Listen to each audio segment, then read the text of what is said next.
O Evangelho segundo o Espiritismo. Capítulo 17. Sede perfeitos. Parábola do semeador. 5. Naquele mesmo dia, Jesus, tendo saído de casa, sentou-se perto do mar e se reuniu ao seu redor uma grande multidão de povo.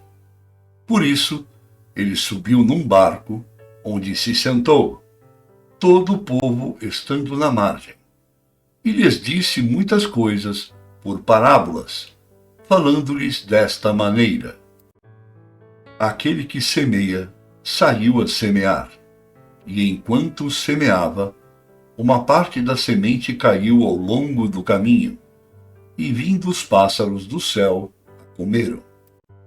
Outra caiu nos lugares pedregosos, onde não havia muita terra, e logo nasceu, porque a terra onde estava não tinha profundidade. Mas o sol, tendo se erguido, em seguida a queimou, e, como não tinha raízes, secou. Outra caiu nos espinheiros, e os espinhos, vindo a crescer, a sufocaram. Outra, enfim, caiu na boa terra, e deu frutos, alguns grãos rendendo 100 por 1, outros 60 e outros 30. Que ouça aquele que tem ouvidos para ouvir. São Mateus, capítulo 13, versículos de 1 a 9. Escutai, pois, vós outros, a parábola do semeador. Todo aquele que escuta a palavra do reino e não lhe dá atenção, o espírito maligno vem e arrebata o que havia sido semeado em seu coração. É aquele que recebeu a semente ao longo do caminho.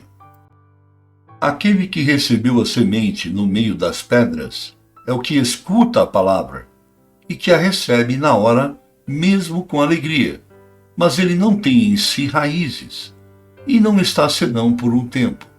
E quando sobrevêm os obstáculos e as perseguições por causa da palavra, a toma logo como um objeto de escândalo e de queda.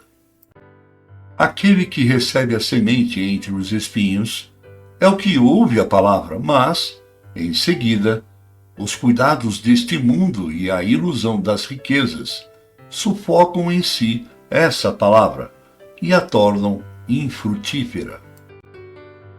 Mas aquele que recebe a semente numa boa terra é aquele que escuta a palavra, que lhe presta atenção e que dá fruto, e rende 100 ou 60 ou 30 por 1. São Mateus, capítulo 13, versículos de 18 a 23. 6.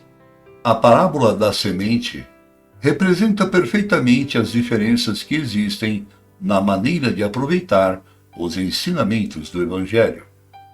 Quantas pessoas há, com efeito, para os quais eles não são senão a letra morta que, semelhante à semente, caída sobre a rocha, não produzem nenhum fruto.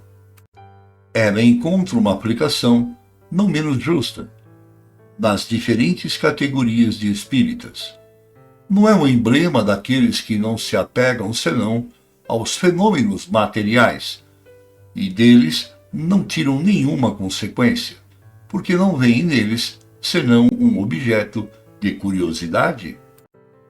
Daqueles que não procuram senão o brilho nas comunicações dos espíritos, e não se interessam por elas senão quando satisfazem a sua imaginação, mas que, depois de as terem ouvido, são tão frios e indiferentes quanto antes, que acham os conselhos muito bons e os admiram, mas deles fazem aplicação nos outros e não a si mesmos?